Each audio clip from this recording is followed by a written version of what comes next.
In the heart of South Los Santos, where dreams often wither beneath the scorching California sun, Franklin Clinton's story began, like many others, with absence. His mother, a shadow in his early memories, succumbed to the crack epidemic that ravaged the neighborhoods in the early 90s, leaving behind a boy who would learn to navigate the streets with nothing but raw instinct and the watchful eye of his Aunt Denise. The projects of Forum Drive became young Franklin's classroom, where every crack in the sidewalk told a story of struggle, and every corner held a lesson in survival.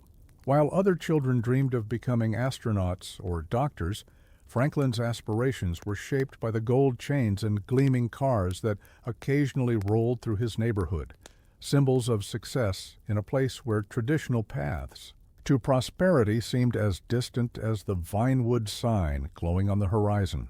Aunt Denise, a woman whose own dreams had been replaced by New Age philosophies and a barely concealed resentment toward the system, provided shelter but little guidance. The walls of their modest home echoed with her self-help mantras and incense smoke, while Franklin found his real education in the streets below. Here, among the dice games and street corners, he developed the sharp wit and keen observation skills that would later serve him in ways he couldn't imagine. The neighborhood became his true family. Lamar Davis, a lanky kid with an oversized personality and schemes to match, emerged as the brother Franklin never had. Together they watched the ebb and flow of street life, noting how respect was earned and lost, how money moved through the hood like blood through veins, and how some managed to rise while others remained trapped in cycles of poverty and violence. Young Franklin's mind was different, though. While others saw only the immediate hustle, he observed patterns, systems, and hierarchies. He noticed how the real players moved differently, quietly, strategically, always thinking 3 steps ahead. This understanding began to shape his approach to life, setting him apart from those content with small-time scores and corner politics. The Forum Drive projects taught Franklin harsh truths about loyalty, betrayal, and survival. He learned to read people like others read books, to spot opportunity in chaos, and most importantly, to recognize the fine line between ambition and recklessness. Each day brought new lessons, the art of the hustle from local mechanics who kept ancient cars running with ingenuity and duct tape, the value of information from street corner prophets who knew everyone's business, the importance of reputation from OGs who commanded respect without violence. As Franklin entered his teens, the streets began to show their darker side. Friends disappeared into juvenile detention centers or worse, while others fell into the embrace of gangs that promised family but delivered destruction. Yet Franklin maintained a different vision. He saw beyond the immediate gratification of street life, beyond the territorial disputes and quick money schemes. His mind was always on the bigger picture, on the legitimate businesses and real estate, deals happening in other parts of the city. The seeds of his future success were planted in these early years, watered by hardship and fertilized by necessity.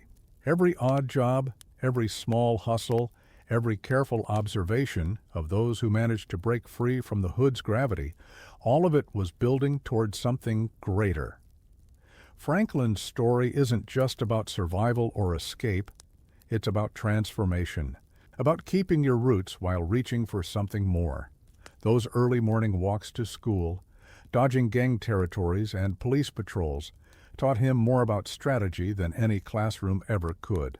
The constant calculations, when to stand firm, when to step back, when to align with power and when to challenge it, became second nature. These lessons would prove invaluable when he later navigated the equally treacherous waters of legitimate business and high-stakes heists. The young man emerging from these formative years wasn't hardened by his environment, but sharpened by it. Every challenge, every setback, every moment of watching others succumb to the easy path while he chose the harder road. All of it was preparing him for a future that would test every skill, every relationship, and every principle he developed. In those streets, this is where our story begins, not with the successful criminal mastermind or the wealthy entrepreneur, but with a boy from the projects who dared to see beyond his circumstances. Franklin Clinton's journey from the streets of South Los Santos would become legendary, but it was these early years that laid the foundation for everything that followed. The lessons learned in these concrete canyons would echo through every decision, every partnership, and every bold move that would eventually transform him from a product of his environment into a master of his destiny. The fluorescent lights of premium deluxe motorsport cast harsh shadows across Franklin Clinton's face as he stood before Simeon Yetarian, a man whose smile never quite reached his eyes. This Armenian car dealer, a master of predatory loans and calculated deception, would become Franklin's unexpected bridge between street life and the criminal elite. The dealership's polished floors and cheap air freshener masked an operation that preyed on dreams, the perfect training ground for a young man learning the art of calculated deception. Working as a repo man might seem like a step down for someone with Franklin's street credentials, but this job offered something the corner couldn't: legitimate cover for illegal activities and a master class in human psychology. Every repossession became a lesson in manipulation, timing, and the delicate art of separating people from their prized possessions. The skills required weren't just about hot wiring cars, they were about reading people, anticipating reactions, and managing volatile situations. Lamar Davis, Franklin's longtime friend, brought his own chaotic energy to their repo operations. While Franklin approached each job with strategic precision, Lamar's flamboyant style and endless schemes created a dynamic that would later prove both entertaining and hazardous. Their contrasting approaches highlighted Franklin's emerging professional philosophy: steady, calculated, and always focused on the longer game. The streets of Los Santos became their hunting ground, each repo job a carefully orchestrated dance of deception. Franklin learned to spot the tells: the nervous customer who knew they couldn't make payments, the tough guy compensating for financial weakness with aggression, the smooth talker trying to buy just one more day. These encounters shaped his understanding of human nature, teaching him that everyone, regardless of their status, had vulnerabilities that could be exploited. Behind the wheel of countless vehicles, Franklin honed his driving skills to near perfection.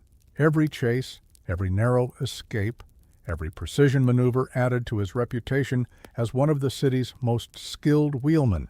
This expertise wasn't just about speed, it was about understanding the rhythm of traffic, predicting police response patterns, and knowing exactly when to be bold and when to blend in. Simeon's dealership became an unexpected classroom in the fine art of the hustle. Watching the Armenian dealer work his magic on unsuspecting customers revealed the power of presentation, the value of patience, and the importance of always having leverage. Franklin observed how Simeon turned desperation into opportunity, how he manipulated hope into profit, and how he maintained an air of legitimacy while operating in legally gray areas. The repo business exposed Franklin to a wider cross-section of Los Santos society than any corner hustle ever could.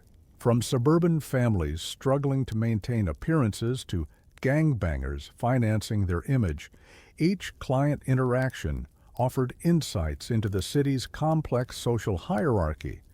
These experiences began to reshape Franklin's worldview, showing him that the game was bigger than just street corners and territory disputes. Yet beneath the surface of this seemingly legitimate operation, darkness lurked. The predatory nature of Simeon's business model, the broken dreams of customers, and the constant moral compromises began to wear on Franklin's conscience.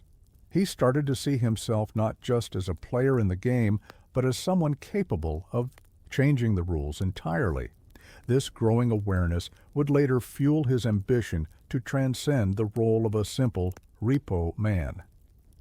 The partnership with Lamar during these days was more than just business. It was a study in contrast that helped define Franklin's path. While Lamar remained entranced by the immediate thrill of the hustle, Franklin's mind was already reaching toward bigger opportunities. Their friendship, tested by different ambitions and approaches, would become both a blessing and a burden. In the years to come, as Franklin's reputation grew, so did his understanding of Los Santos's criminal ecosystem. Each repo job connected another dot, revealed another player, exposed another opportunity. The seemingly simple task of recovering vehicles became a gateway into a complex network of relationships, favors, and obligations that would later prove invaluable. These days, as a repo man, weren't just about surviving or making money. They were about learning the rules of a bigger game. Franklin was building more than just a skill set. He was developing an understanding of how power really worked. In Los Santos, the lessons learned in Simeon's employ would echo through every future venture, every partnership, and every calculated risk that lay ahead. Little did Franklin know that one particular repo job would soon catapult him into a world far beyond the reach of premium deluxe motorsports' flickering neon signs. The foundations were laid, the skills were honed, and the stage was set for a transformation that would shake Los Santos to its core. The morning sun cast long shadows across Los Santos when Franklin Clinton pulled up to that fateful Rockford Hills mansion. This wasn't supposed to be anything special, just another repo job, another mark, another day in the life. But fate has a way of dealing unexpected cards, and Michael DeSanta was about to become the ace in Franklin's deck. Through the telescope lens of Michael's son Jimmy, Franklin appeared as nothing more than another threat to the DeSanta family's fabricated tranquility. The yellow house, perched high in Rockford Hills, stood as everything Franklin aspired to: success, legitimacy, escape from the streets. Yet as he would soon discover, those perfectly manicured hedges concealed a darkness that matched anything. In South Los Santos, the encounter exploded into chaos when Michael, hidden in the back seat of his son's car, pressed a gun to Franklin's head. This moment crystallized everything Franklin had learned about survival, about reading situations, about maintaining composure when death breathed down your neck. But what happened next defied every street lesson he'd ever learned. Instead of violence, he found mentorship in the most unlikely place. Michael DeSanta wasn't just another rich mark. He was a ghost, a former bank robber who'd made the impossible leap from criminal to legitimate success. In Franklin, he saw something familiar, a younger version of himself, but sharper, more controlled, less prone to the explosive tendencies that had nearly destroyed him.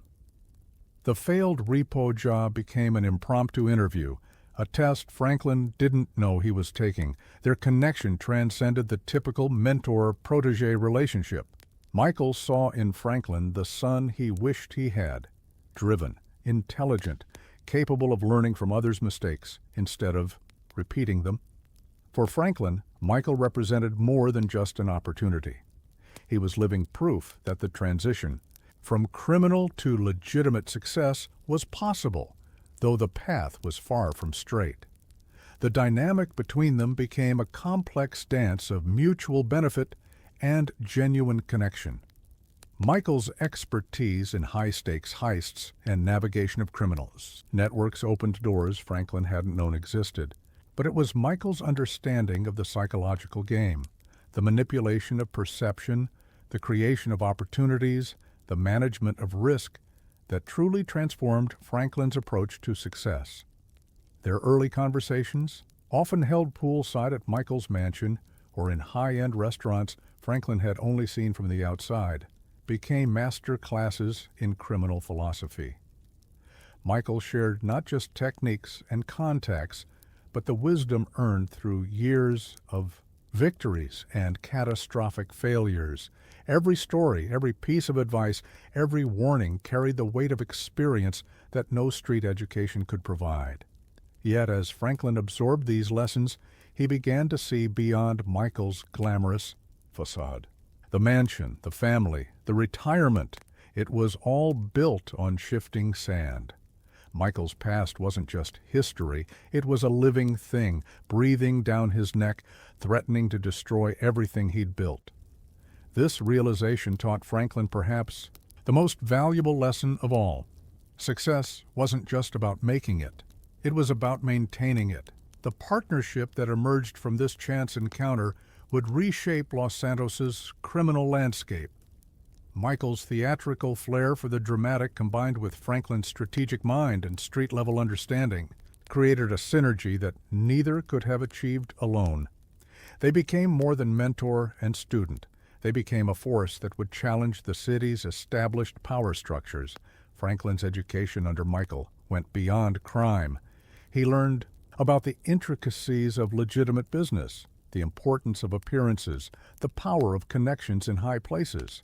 Each lesson came with a price: deeper involvement in Michael's complicated world, greater exposure to risk, and increasing distance from his old life in the hood. This transformation wasn't just about acquiring new skills or making more money.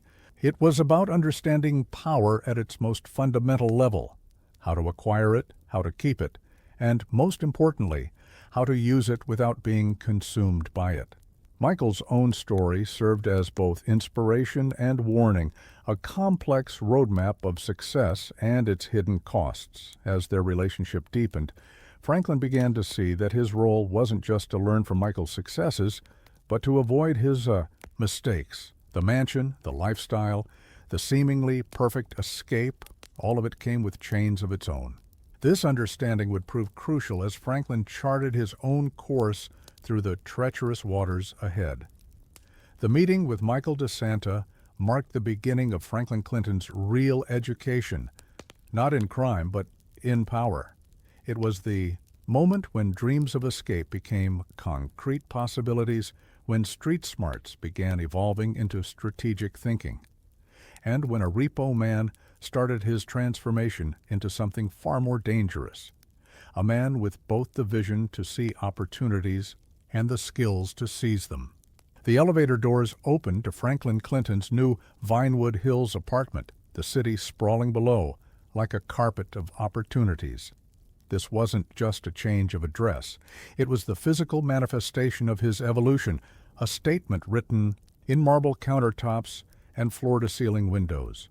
Every step from Forum Drive to this hillside sanctuary carried the weight of transformation, each footfall echoing the distance between who he was and who he was becoming.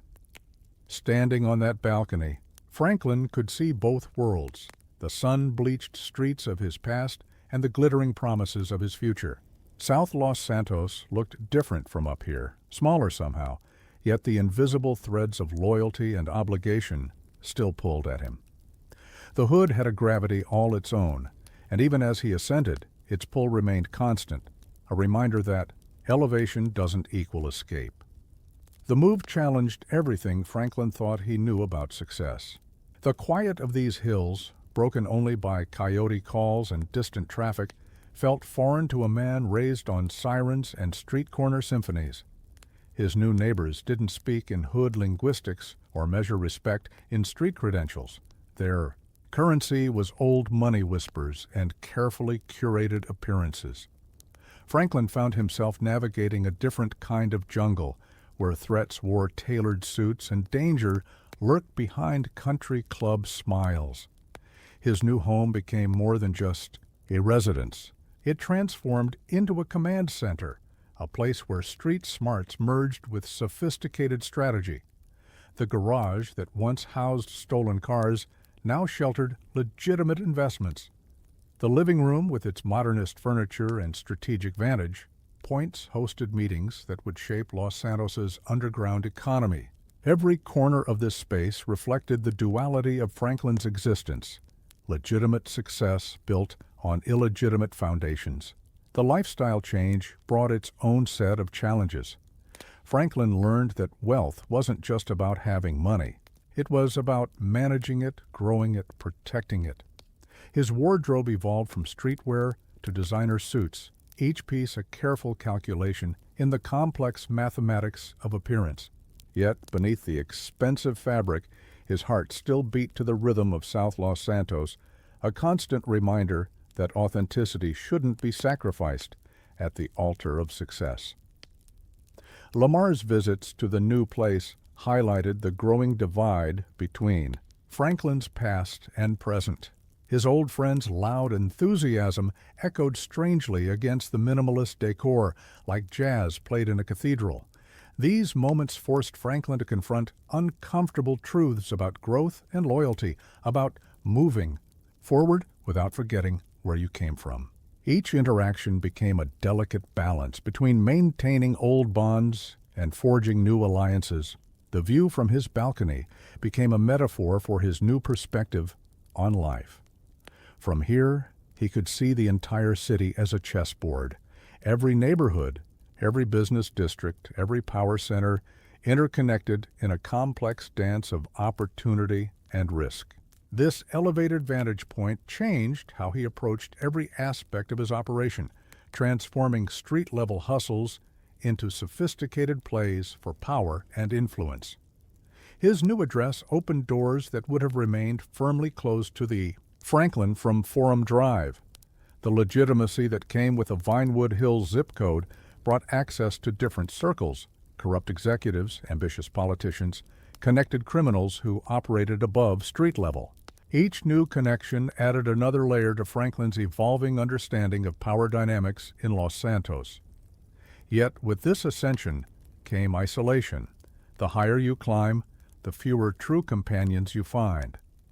Franklin discovered that success often meant solitude, that trust becomes an increasingly rare commodity as stakes rise. His apartment, for all its luxury, sometimes felt like a gilded cage, separating him from the raw authenticity of his former life. The security systems, the tinted windows, the carefully controlled access all spoke to the paranoia that accompanies progress. Franklin learned that protecting success was often harder than achieving it. Every new achievement brought new threats. Every step up the ladder exposed him to stronger winds. His home became both sanctuary and fortress, a place to plan the next move while watching for knives aimed at his back. As days turned into weeks and weeks into months, Franklin Clinton's Vinewood Hills apartment became more than just a symbol of success. It became a testament to transformation. Each morning he woke to that spectacular view served as a reminder of how far he'd come and how far he still had to go. The young man from the hood was evolving into something else entirely, crafting a new identity that borrowed from both worlds but belonged to neither completely. This wasn't just a story of physical relocation.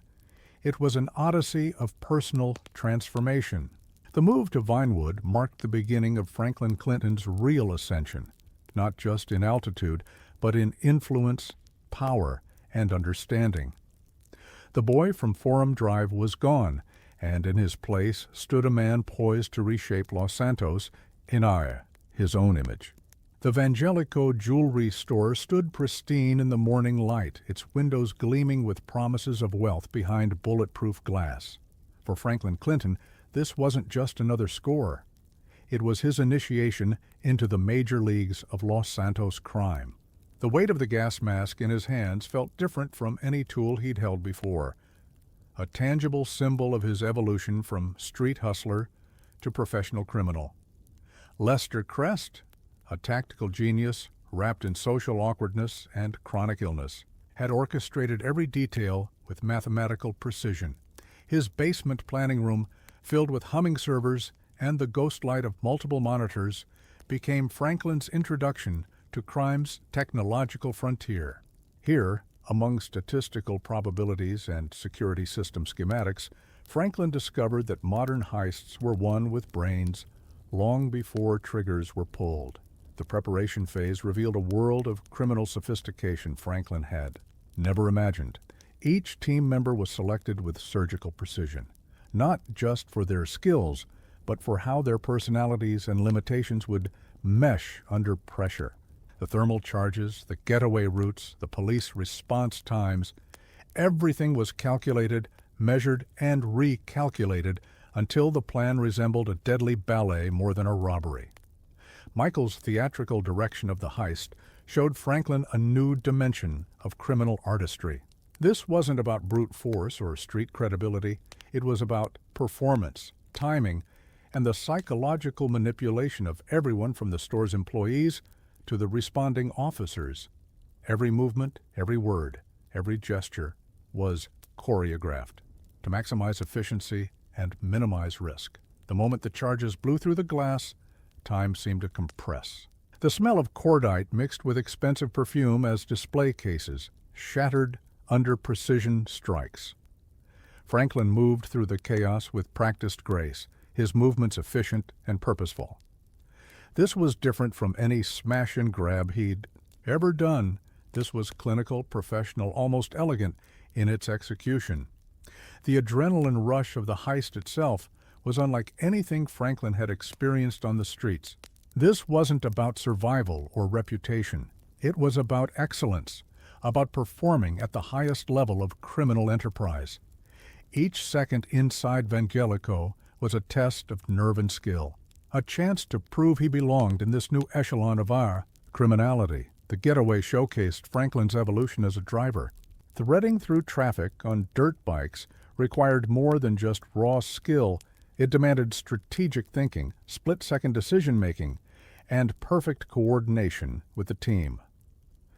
The streets of Los Santos became an urban maze where every turn could mean success or capture, where the difference between freedom and imprisonment was measured in milliseconds. But the real education came after the heist, in the complex web of money laundering and evidence elimination that followed. Franklin learned that pulling off the score was only half the battle. Protecting the proceeds and ensuring they could be spent required an entirely different skill set. This was where Lester's genius truly shone, turning hot jewelry into cold cash through a labyrinth of shell companies and offshore accounts. The aftermath brought more than just financial rewards. Franklin's reputation underwent a seismic shift. He was now known as someone who could operate at the highest levels, who could keep his cool when millions were on the line. This new status opened doors that had previously been closed, brought him into contact with bigger players, and elevated his position in Los Santos's criminal hierarchy. Yet success came with its own price tag. The higher profile meant more scrutiny, more risks, more potential betrayals to guard against. Franklin discovered that every step up the criminal ladder narrowed his margin for error, that the consequences of mistakes at this level were measured in decades behind bars rather than months. The jewelry store heist became a turning point in Franklin's criminal career, a benchmark against which all future operations would be measured. It taught him that true success in high-stakes crime required more than just courage and skill. It demanded patience, precision, and the ability to think 3 moves ahead while executing the current one. Most importantly, it showed Franklin that he was capable of operating in a world far removed from street corner hustles. The young man, who had once boosted cars for Simeon, had evolved into someone who could plan and execute multi-million-dollar heists with professional precision.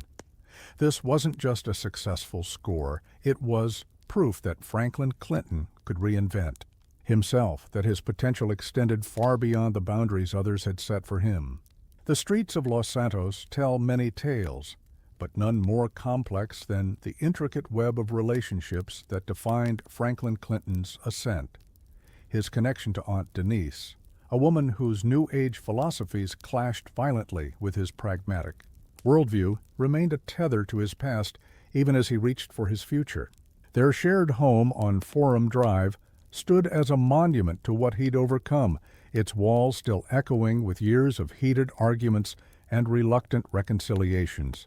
Denise's transformation from caring guardian to self-help zealot marked Franklin's early understanding of how people could change, not always for the better. Her house, once a sanctuary from the streets, became a testament to stagnation, filled with incense smoke and the hollow mantras of pseudo-spirituality. Yet beneath her increasingly erratic behavior lay an uncomfortable truth. She had kept him alive during those crucial early years, even if her methods of showing love were as twisted as the streets themselves. Lamar Davis represented a different kind of family, the brother chosen by circumstance rather than blood. Their relationship transcended simple friendship, evolving into a complex dance of loyalty and frustration.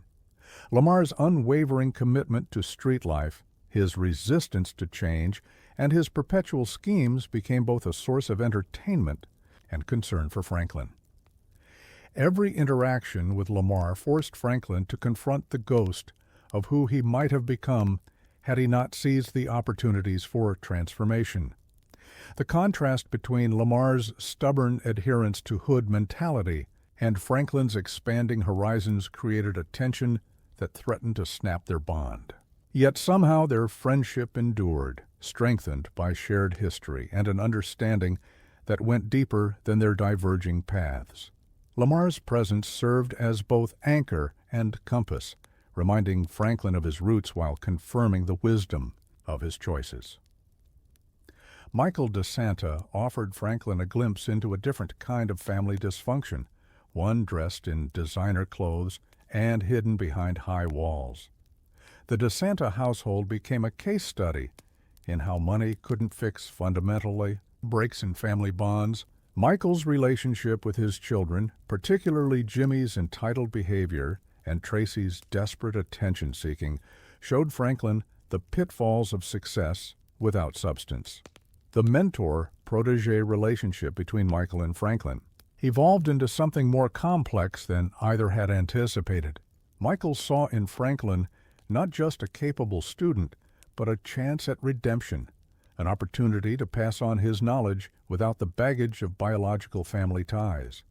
For Franklin, Michael represented both warning and inspiration, a man who had achieved everything Franklin aspired to, yet remained haunted by the cost of his success.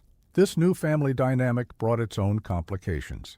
Franklin found himself navigating between multiple worlds: the street family that raised him, the criminal family that elevated him, and the legitimate world he aspired to join.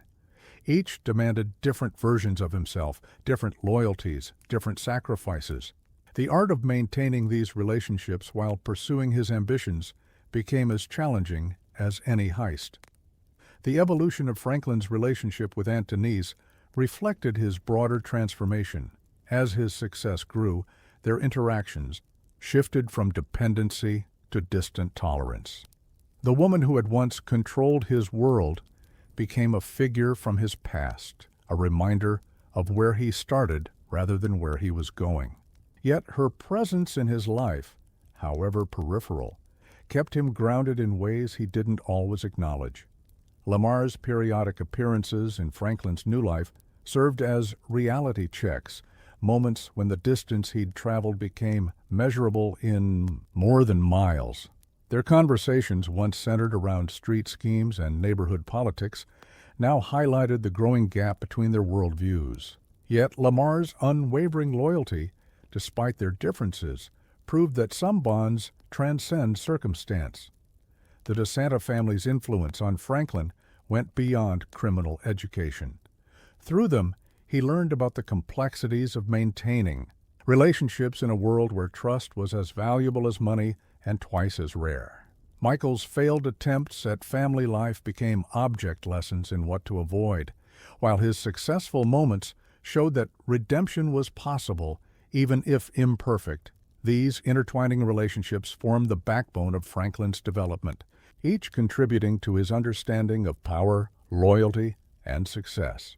The young man from Forum Drive learned to balance the demands of old connections with the requirements of new alliances, to honor his past while building his future, to remain authentic in a world that rewarded fakery. This complex web of family ties, some chosen, some inherited, some forged in fire, shaped Franklin Clinton into something unique. A man who could walk between worlds, who understood both street loyalty and corporate betrayal, who could navigate the treacherous waters of Los Santos's criminal underworld while maintaining connections to his roots. It was these relationships, more than any heist or business deal, that would ultimately define his legacy.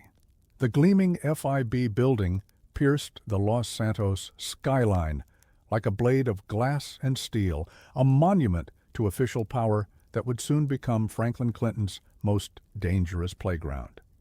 Steve Haines, with his media-polished smile and predatory eyes, represented everything corrupt about federal authority, a perfect mirror for the criminal underworld he claimed to fight. Franklin's initiation into government-sanctioned criminality began with a simple truth. Badges could be darker than the streets they policed.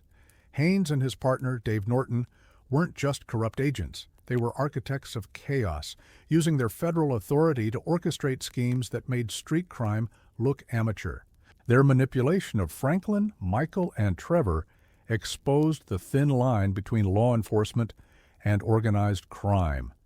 The operations they commanded pushed Franklin beyond his comfort zone, infiltrating morgues, raiding research facilities, engaging in high-stakes shootouts with rival agencies. Each mission revealed new layers of institutional corruption. The skills Franklin had honed on the streets found deadly new applications in the world of government black ops, where success meant survival and failure meant disappearing into a bureaucratic black hole. Working under Haines's thumb taught Franklin crucial lessons about power's true nature. The agent's ability to transform federal resources into personal weapons, to convert classified information into blackmail material, showed how authority could be more dangerous than any street gang. Each interaction with the FIB exposed the mechanics of institutional corruption, revealing how official power could be manipulated by those who understood its weaknesses. The psychological toll of these operations weighed heavily on Franklin. Unlike street crime, where the rules were clear and the enemies obvious, this shadow world operated on shifting loyalties and manufactured truths. Every success brought new complications. Every completed mission spawned more dangerous assignments. The web of federal corruption entangled Franklin deeper with each operation, making him both more valuable and more vulnerable. Trevor's volatile presence in these operations added an unpredictable element that even the FIB struggled to control. His anarchic approach to their carefully planned missions frequently forced Franklin to adapt on the fly, combining street instincts with tactical necessity. The contrast between Trevor's chaos and Haines's calculated manipulation highlighted the different faces of criminal power, raw versus refined, instinctive versus institutional. The technological aspects of their FIB work opened new horizons in Franklin's criminal education. Hacking security systems, manipulating surveillance networks, coordinating complex operations through digital channels. These skills transformed him from a street-level operator into something more sophisticated. Each mission added new tools to his arsenal, new understanding of how modern crime transcended traditional boundaries. Michael's experience with government manipulation proved invaluable during these operations. His past dealings with corrupt officials helped Franklin navigate the treacherous waters of federal collaboration. The older criminals' insights into handling men like Haines, when to comply, when to resist, when to turn their own methods against them, became crucial to their survival. The missions grew increasingly complex, blurring the lines between criminality and national security. Franklin found himself involved in operations that affected not just Los Santos, but national interests. The stakes escalated from mere survival to preventing potential catastrophes, all while dancing to the tune of a corrupt federal handler who viewed them as expendable assets. Dave Norton's presence added another layer of complexity to their FIB entanglement. His role as Michael's handler, the man who helped fake his death years ago, created a web of obligations and secrets that threatened to unravel their entire operation. Franklin learned that in the world of federal corruption, Old debts never died, they just accumulated interest. The relationship with the FIB changed Franklin's perspective on power structures in Los Santos. Street gangs and local criminals seemed almost quaint compared to the sophisticated manipulation practiced by federal agents. This understanding would prove crucial in his future endeavors, informing how he approached both criminal enterprises and legitimate business ventures. As the FIB's demands escalated, Franklin began to see the bigger picture. Every operation, every demand, every threat was part of a larger game, one where corrupt officials like Haynes used criminals as pawns in their own power plays. This realization would ultimately influence how Franklin positioned himself in Los Santos's complex criminal ecosystem, teaching him that true power lay not in force, but in understanding the systems that governed both legal and illegal worlds. The desert heat rippled across sandy shores when Franklin Clinton first encountered Trevor Phillips, a force of nature wrapped in human skin, radiating chaos with nuclear intensity. The meeting marked a seismic shift in Franklin's understanding of criminal psychology, proving that sometimes the most dangerous predators weren't the calculated ones, but those who'd abandoned all pretense of civilization. Trevor emerged from his trailer park kingdom like a storm breaking over the Alamo. See, his very presence distorting reality's edges. To Franklin's street-trained eyes, this was a new species of criminal altogether, unpredictable, uncontrollable, operating on principles that made South Los Santos gang politics look positively diplomatic. Here was a man who'd turned impulse into strategy, violence into art, and madness into methodology. The initial tension between them crackled like static before a lightning strike. Franklin's calculated approach to criminality clashed with Trevor's anarchic philosophy, creating a dynamic that threatened to explode with every interaction. Yet, beneath their differences lay a mutual recognition. Both men understood what it meant to be underestimated, to be written off by a society that never bothered to look deeper. Their early collaborations revealed the strange alchemy that could emerge from opposing methodologies. Trevor's raw aggression complemented Franklin's strategic thinking in ways neither expected. Where Franklin saw obstacles to be navigated, Trevor saw opportunities for destruction. Together, they created solutions that neither would have conceived alone, their contrasting styles forming a devastating criminal synthesis. Michael's presence in this triangle of crime added layers of complexity that threatened to destabilize everything. The history between Michael and Trevor, filled with betrayal, loyalty, and everything in between, forced Franklin to become both mediator and strategist. He learned to balance Trevor's volcanic temperament against Michael's calculating nature, walking a tightrope between two forces that could either elevate or destroy him. The partnership tested Franklin's adaptability to its limits. Operating with Trevor meant abandoning conventional criminal wisdom, embracing a chaos theory approach to illegal enterprise. Each operation became an exercise in controlled mayhem, requiring Franklin to merge his strategic thinking with Trevor's instinctive brutality. The results were as spectacular as they were unpredictable. Trevor's influence extended beyond mere methodology. His absolute rejection of society's constraints, his unwavering commitment to his own twisted code, showed Franklin an alternative view of power. While Michael taught the art of criminal sophistication, Trevor demonstrated the raw force of unrestrained will. The lesson wasn't about choosing one approach over the other, but understanding when each might serve best. The meth empire Trevor commanded from his desert fortress revealed another face of criminal enterprise, one built not on subtlety but on pure intimidation.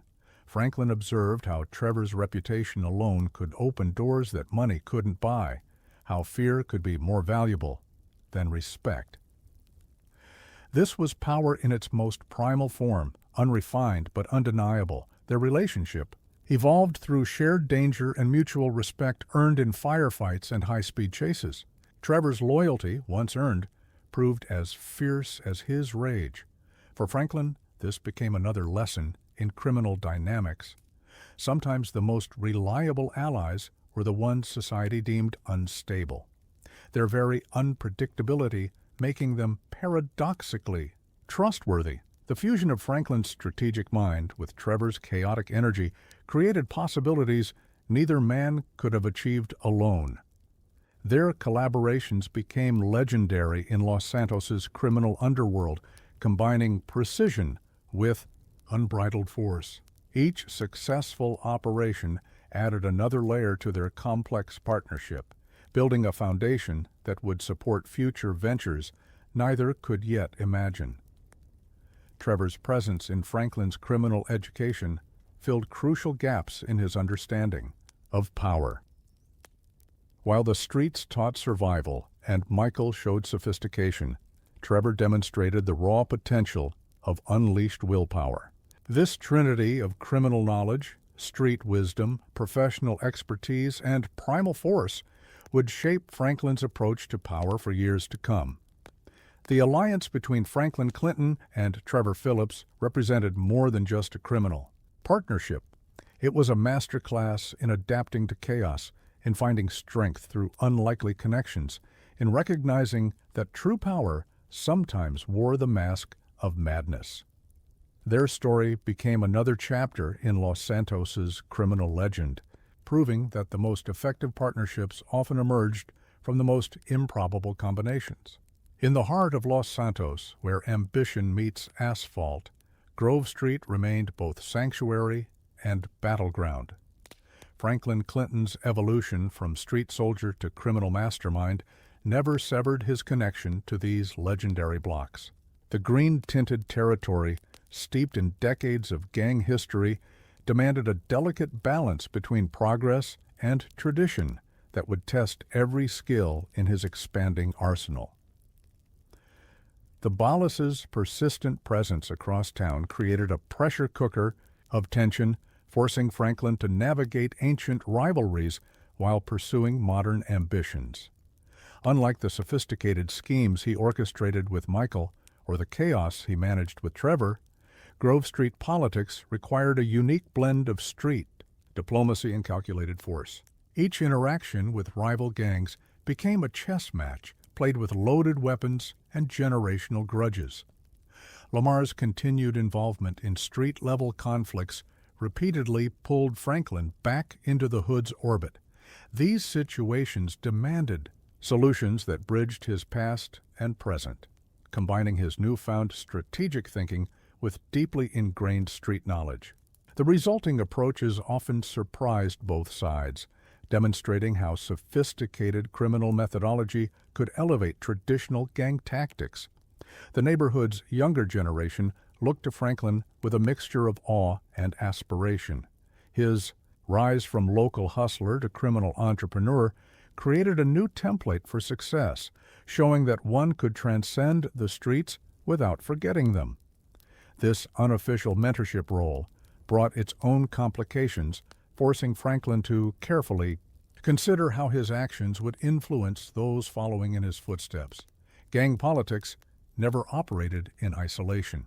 Franklin's connections to federal agents, professional criminals, and legitimate businesses created opportunities for Grove Street that previous generations couldn't have imagined. By leveraging these relationships, he began transforming traditional territory disputes into strategic business opportunities, showing how old rivalries could evolve into profitable partnerships. The respect Franklin commanded in his old neighborhood came not just from his success, but from his ability to navigate multiple worlds while maintaining his authenticity.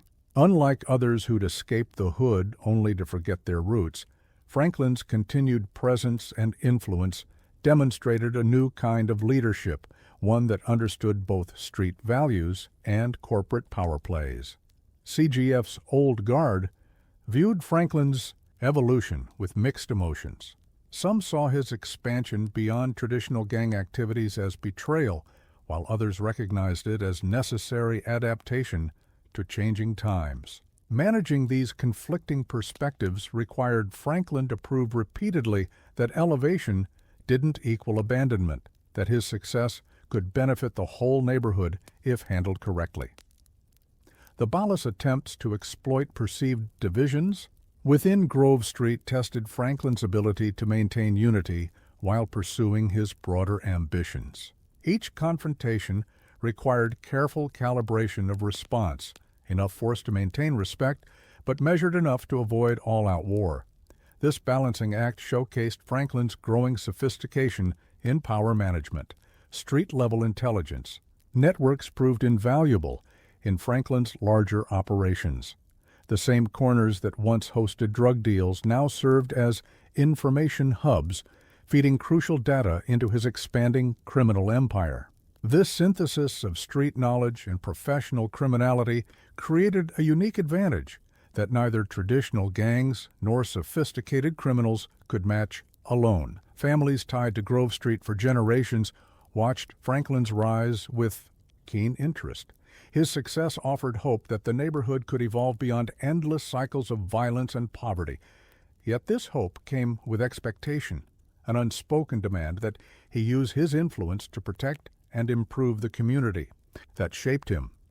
The politics of Grove Street became more complex as Franklin's power grew. Each decision, from territory management to business investments, had to consider multiple layers of impact: street-level consequences, broader criminal implications, and effects on legitimate ventures. This multidimensional chess game required increasingly sophisticated strategies to maintain balance. Franklin's handling of Grove Street politics ultimately demonstrated that true power lay not in domination, but in transformation. By bridging different worlds and perspectives, he showed how traditional street structures could evolve without losing their essential character. His story became proof that one could rise above circumstances while remaining true to their origins, creating a new paradigm for success in Los Santos' complex criminal landscape.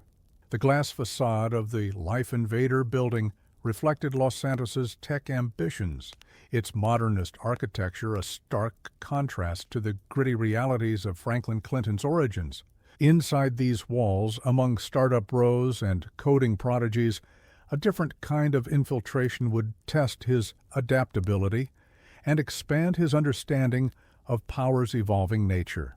The tech world operated on its own frequencies, speaking a language as foreign to Franklin as Sanskrit. Yet beneath the hoodies and hashtags, he recognized familiar patterns, the same hunger for power, the same capacity for betrayal, just dressed in venture capital and stock options. The corporate jungle proved as treacherous as any street corner, its predators wearing Patagonia instead of colors. Lester's guidance through this digital maze proved invaluable. His understanding of both technology and human weakness transformed what could have been a simple smash and grab into a sophisticated corporate penetration.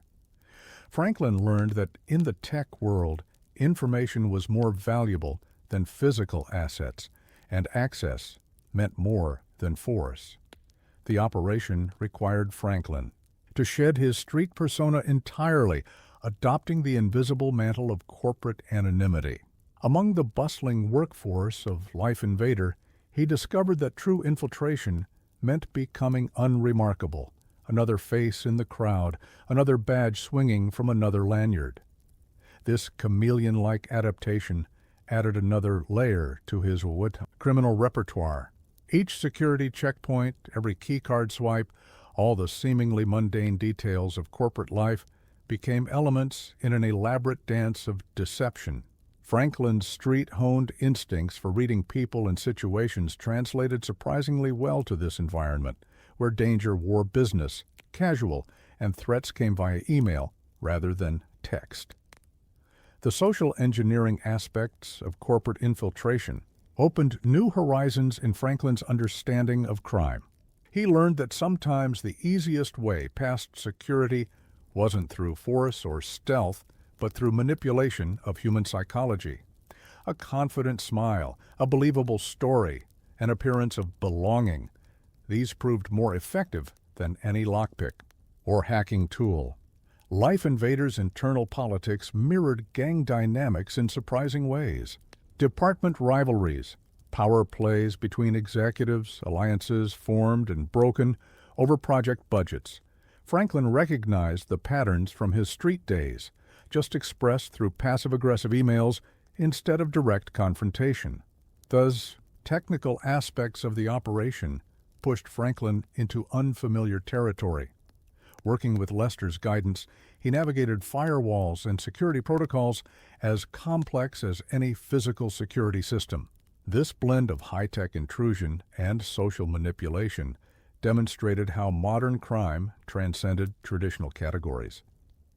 Success in this corporate realm required precision timing and perfect coordination. Unlike street operations where force could compensate for mistakes, one wrong move in Life Invaders' offices could trigger responses from private security, corporate lawyers, and federal agencies. The stakes were higher, the margins for error smaller. The experience transformed Franklin's perspective on power in Los Santos. He saw how corporate influence could exceed traditional criminal authority, how boardroom decisions could affect street-level realities. This understanding would prove crucial in his future endeavors, informing how he approached both legitimate and illegitimate opportunities. The infiltration's aftermath left Franklin with more than just material gains. He acquired knowledge of corporate mechanisms, understanding of digital vulnerabilities, and insight into how modern power structures operated. These lessons would reshape his approach to crime and business alike. The Life Invader operation marked another evolutionary step in Franklin Clinton's criminal career. It proved that true power in modern Los Santos required mastery of multiple worlds: street, corporate, and digital. His ability to navigate all three would set him apart from both traditional criminals and conventional businessmen, establishing him as a new kind of player in the city's power games. The Union Depository stood as Los Santos's ultimate challenge, a fortress of steel and concrete guarding the city's financial heart. For Franklin Clinton, this wasn't just another heist. It represented the culmination of everything he'd learned, from street hustles to corporate infiltration. The golden glow of billions in bullion beckoned from behind layers of security that had deterred generations of criminals. Michael's obsession with this score turned preparation into an art form. Every detail, from guard rotations to vault mechanics, underwent microscopic scrutiny. Franklin watched his mentor transform into a conductor, orchestrating a symphony of criminal expertise. The planning sessions in Lester's house became master classes in heist architecture, where every contingency was anticipated and every role precisely defined. Trevor's involvement added volatile energy to their methodical planning. His military background provided crucial insights into tactical approaches, while his unpredictability kept their enemies off balance.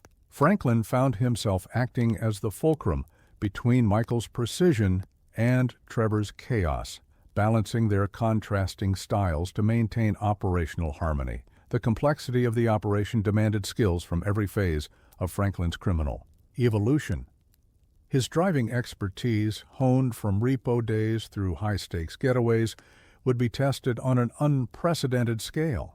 His understanding of corporate security, gained during the Life Invader infiltration, proved invaluable in analyzing the Union Depository's defenses. Even his street-level network contributed, providing crucial intelligence about law enforcement patterns. Lester's technical wizardry elevated their planning to new heights. Digital schematics, security system analyses, and traffic control capabilities merged into a comprehensive assault strategy. Franklin absorbed these lessons in modern criminality, recognizing how technology had transformed the art of the heist. This wasn't just about brute force or stealth, it was about manipulating systems, both human and electronic. The team assembly showcased Franklin's growth as a criminal strategist. Each crew member was selected not just for their skills, but for how their abilities would mesh under extreme pressure. The lessons learned from previous scores influenced every choice, from driver selection to gunman reliability. This wasn't just about individual talent, it was about creating a machine greater than the sum of its parts. The psychological pressure mounted as execution day approached. Franklin observed how each team member handled the stress differently. Michael's increased smoking, Trevor's heightened aggression, Lester's obsessive rechecking of plans. His own response surprised him, a calm focus that came from knowing he'd prepared for this moment through every previous challenge in his criminal career. When the operation launched, time seemed to compress and expand simultaneously. Each phase unfolded like a deadly dance choreographed to perfection. Franklin's role demanded split-second timing, unwavering nerve, and the ability to adapt instantly when plans met reality. The streets of Los Santos became his chessboard, where every move could mean success or catastrophe. The moment they breached the vault revealed the true scale of their ambition. Tons of gold, representing more wealth than Franklin had ever imagined, waited in silent testimony to their audacity.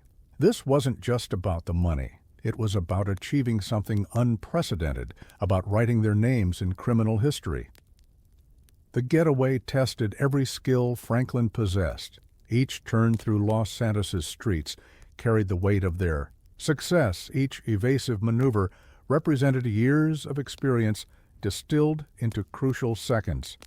His ability to maintain composure while coordinating multiple teams proved as valuable as his driving skills.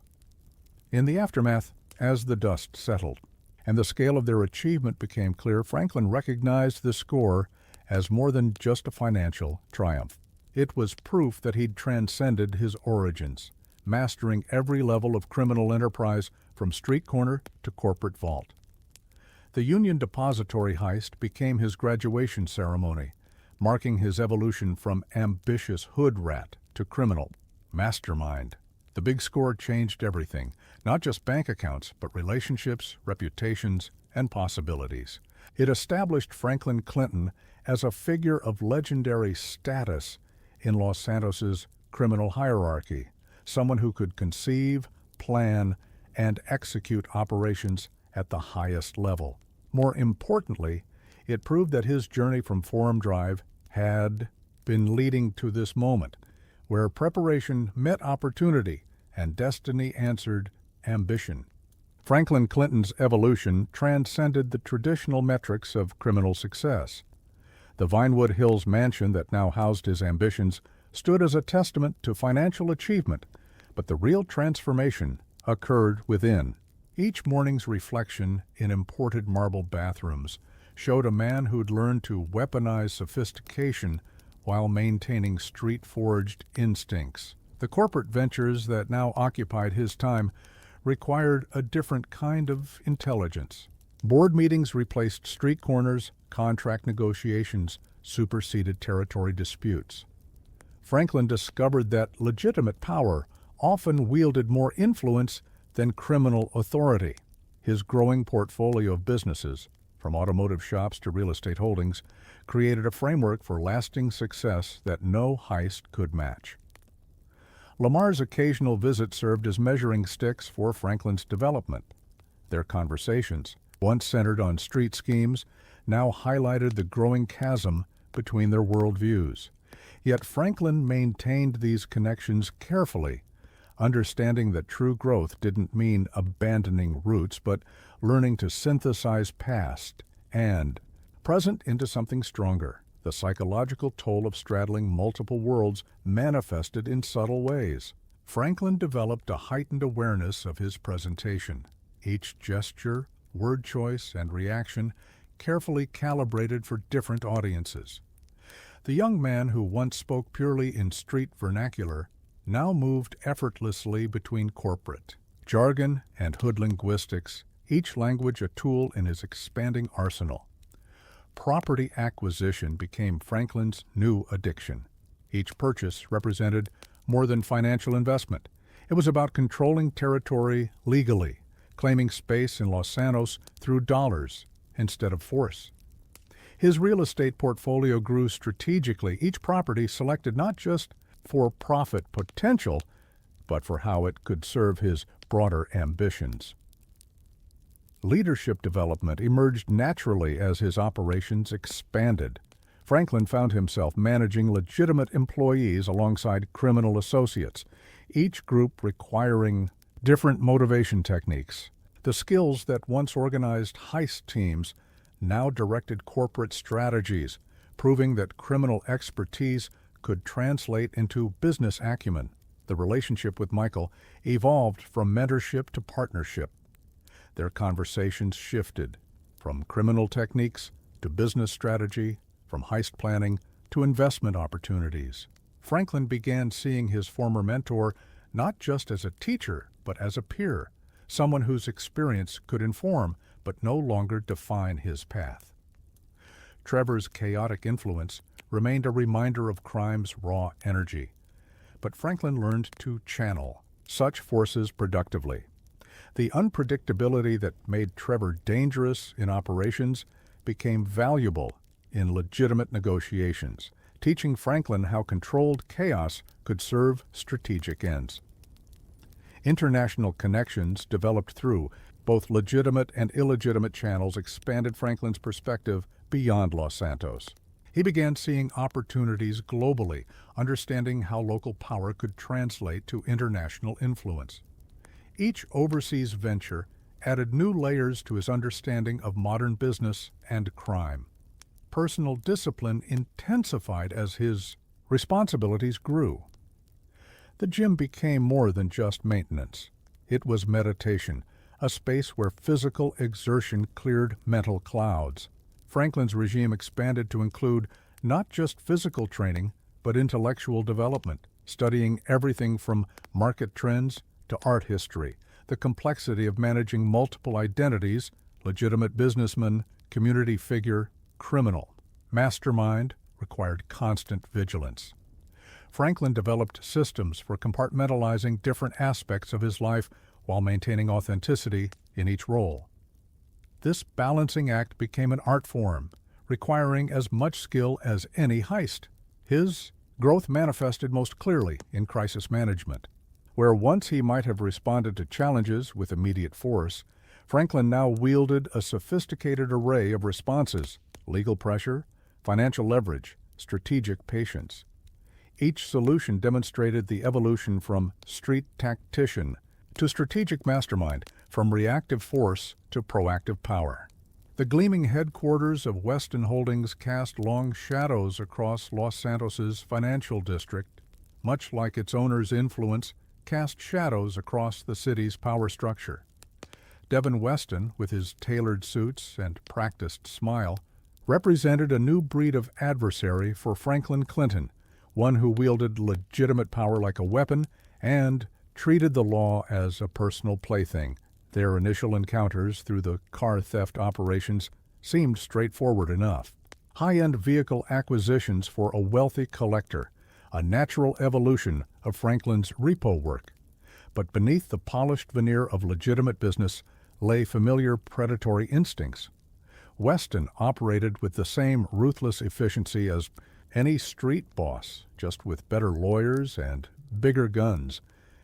The sophistication of Weston's operations revealed the intersection of corporate and criminal power. Each car theft required precise coordination, perfect timing, and flawless execution. Franklin's team had to navigate not just security systems and police patrols, but also the complex web of insurance claims and international shipping logistics that made the operations profitable. Franklin's experience with both street-level crime and corporate infiltration proved invaluable in understanding Weston's methodology. The billionaire's approach to business mirrored organized crime tactics: territorial control, strategic violence, and systematic intimidation, all hidden behind legitimate corporate structures. This recognition helped Franklin anticipate Weston's moves, turning apparent disadvantages into strategic opportunities. The betrayal, when it came, surprised no one who truly understood power dynamics. Weston's refusal to pay for successfully completed work followed a pattern familiar to anyone who dealt with predatory businessmen. But his mistake was treating Franklin like another disposable asset, failing to recognize that the young man from Forum Drive had evolved beyond simple street operator. Merriweather's private military contractors, Weston's preferred enforcement tool, represented a new level of threat. These weren't street gangsters or corrupt cops. They were trained professionals with military-grade equipment and corporate backing. Franklin's response required a synthesis of everything he'd learned, from street survival to corporate strategy. The escalating conflict demonstrated the limitations of traditional power structures. Weston's legitimate authority, backed by wealth and political connections, met its match in Franklin's hybrid approach to problem-solving. Each confrontation proved that true power lay not in resources alone, but in the ability to adapt and innovate under pressure. Michael and Trevor's involvement added layers of complexity to the situation. Their different approaches to handling Weston, Michael's strategic caution versus Trevor's destructive impulses, provided Franklin with a full spectrum of tactical options. The ability to blend these contrasting methods became crucial in countering Weston's multifaceted threats. The corporate warfare that ensued transformed Los Santos into a battlefield where traditional rules no longer applied. Stock market manipulation, property seizures, and reputation assassination became weapons as deadly as any firearm. Franklin's education in both street violence and corporate maneuvering proved essential in navigating this evolving conflict. Weston's ultimate miscalculation was assuming that his wealth made him untouchable. He failed to recognize that Franklin Clinton represented a new kind of adversary, one who understood both the streets and the suites, who could operate in boardrooms and back alleys with equal effectiveness. This hybrid capability made Franklin uniquely dangerous in ways Weston's traditional risk assessments couldn't quantify. The resolution of their conflict would demonstrate that true power in modern Los Santos required more than just money or muscle. It demanded the ability to move between worlds, to understand different forms of authority, and to recognize when traditional rules no longer applied.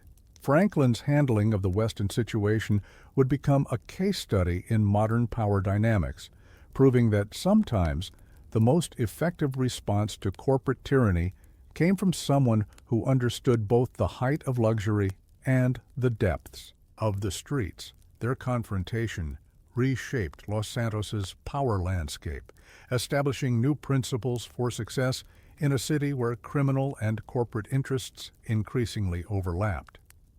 It proved that real authority came not from position or wealth alone, but from the ability to understand and manipulate multiple systems of power simultaneously. The Los Santos night wrapped around Franklin Clinton like a familiar blanket as he stood at the precipice of his most crucial decision. 3 phones, 3 choices, 3 potential futures, each representing a different path in his evolution, from street hustler to criminal mastermind. The weight of loyalty, ambition, and survival pressed down with suffocating intensity.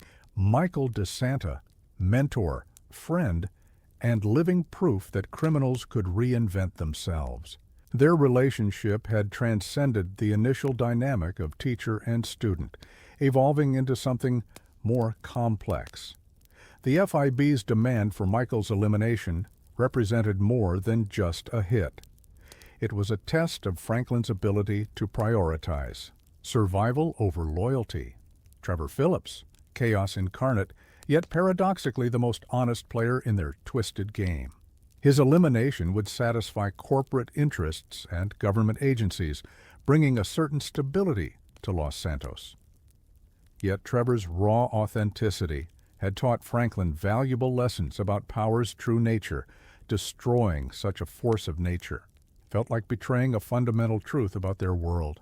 Option C, the defiant choice, the one that rejected the false dichotomy presented by their enemies. This path required the most courage, the most skill, and the most faith in the bonds forged through shared criminal enterprises. It meant turning the hunters into prey, transforming a forced choice into an opportunity for decisive action. Each option carried its own psychological burden. Killing Michael meant betraying the man who'd opened doors to a bigger criminal world. Eliminating Trevor meant choosing pragmatism over principle.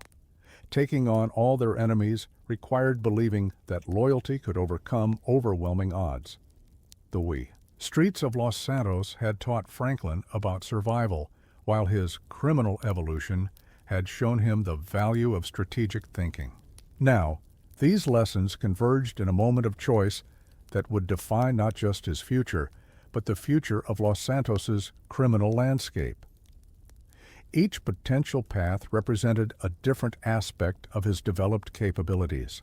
The decision process revealed how far Franklin had come from his Forum Drive days. The young man who once boosted cars for Simeon would have seen this purely as a survival choice, but the criminal strategist he'd become understood the deeper implications of each option, the power dynamics, the long-term consequences, the message each choice would send to both allies and enemies. Time seemed to compress as Franklin weighed his options. The city lights below twinkled like fallen stars, each one representing lives that would be affected by his choice. The comfortable weight of his phone felt suddenly significant, each potential call representing a different version of his future self. The complexity of the situation reflected the sophistication of Franklin's criminal education. This wasn't a simple choice between right and wrong, survival and death. It was a strategic decision that would test everything he'd learned about power, loyalty, and the price of success in Los Santos's criminal ecosystem, Michael's potential. Elimination would cement Franklin's position with the FIB, providing government protection, but at the cost of his soul. Trevor's death would satisfy corporate interests, ensuring financial opportunities but compromising the principles that had guided his rise. Option C represented the riskiest path, but also the one most aligned with Franklin's evolved understanding of power dynamics. The decision before him wasn't just about survival or success. It was about defining what kind of power player Franklin Clinton would become. Each choice represented a different philosophy of criminal leadership, a different approach to handling conflicts, a different vision for his future role in Los Santos's power structure. As Franklin stood on that precipice of choice, he embodied every lesson, every experience, every hard-won insight from his journey. The decision he would make wouldn't just determine who lived or died. It would establish his legacy as either another pawn in someone else's game or as a true master of his own destiny in the criminal underworld of Los Santos. The Los Santos sunrise painted the city's skyline in hues of success as Franklin Clinton surveyed his empire from the heights of his Vinewood Hills mansion. The boy from Forum Drive had transformed into something unprecedented, a figure who commanded respect in both criminal underworld and legitimate business circles. His legacy wasn't measured just in dollars or properties, but in the new template he'd created for power in a modern metropolis. Corporate achievements now stood alongside criminal accomplishments. The auto shop chain that had started as a money laundering operation evolved into a legitimate enterprise, employing local youth and providing opportunities that Franklin himself had once desperately sought. His real estate portfolio expanded strategically across Los Santos, each property representing another piece in a complex game of territorial influence. The criminal infrastructure he'd built operated with corporate efficiency. Gone were the chaotic days of street corner hustles, replaced by sophisticated operations that blurred the lines between legitimate and illegal enterprise. Franklin's organization became known for its professionalism, its reliability, and, most importantly, its ability to adapt to changing circumstances. His influence extended beyond traditional power structures. Young entrepreneurs from the hood sought his mentorship, seeing in Franklin a blueprint for success that didn't require choosing between street credibility and corporate achievement. He became a bridge between worlds, showing that true power came from understanding and manipulating multiple systems simultaneously. The relationship with Michael and Trevor evolved into a complex partnership that balanced their different approaches to power. Michael's strategic thinking, Trevor's raw force, and Franklin's hybrid methodology created an alliance that dominated Los Santos's criminal landscape while maintaining legitimate business interests. Franklin's management style reflected his journey. He led with a combination of street wisdom and corporate sophistication, understanding that modern power required fluency in multiple languages, from hood politics to boardroom dynamics. His organization became known for its ability to operate effectively across all levels of society. Investment in community development became a cornerstone of Franklin's empire. He understood that true power wasn't just about control, but about creating sustainable systems that benefited everyone involved. His initiatives in South Los Santos proved that profit and community improvement could coexist. The technological aspect of his operations showcased Franklin's adaptation to modern realities. Cryptocurrency investments, digital security systems, and cutting-edge logistics networks demonstrated his understanding that future power would be as much about controlling information as controlling territory. International connections expanded Franklin's influence beyond Los Santos. Strategic partnerships with overseas organizations, both legitimate and otherwise, created a global network that enhanced his operations capabilities while providing insulation from local pressures. His personal evolution matched his professional growth. The young man who once struggled with direction now moved with purposeful precision, each action calculated for maximum effect. Franklin's presence in any room commanded attention not through force, but through the quiet confidence of someone who had mastered multiple worlds. The empire he built stood as testament to his complete transformation. From street hustler to corporate player, from Repo Man to business magnate, Franklin Clinton's journey redefined what was possible in Los Santos. His legacy wasn't just in what he built, but in how he built it, creating a new model of power that combined street smarts with corporate sophistication. As Los Santos evolved, Franklin's empire stood ready to adapt, its foundations built not just on money or muscle, but on understanding how modern power really worked. His story became more than just a tale of criminal success. It became a blueprint for a new kind of authority, one that transcended traditional boundaries and redefined what was possible in a city of endless ambition.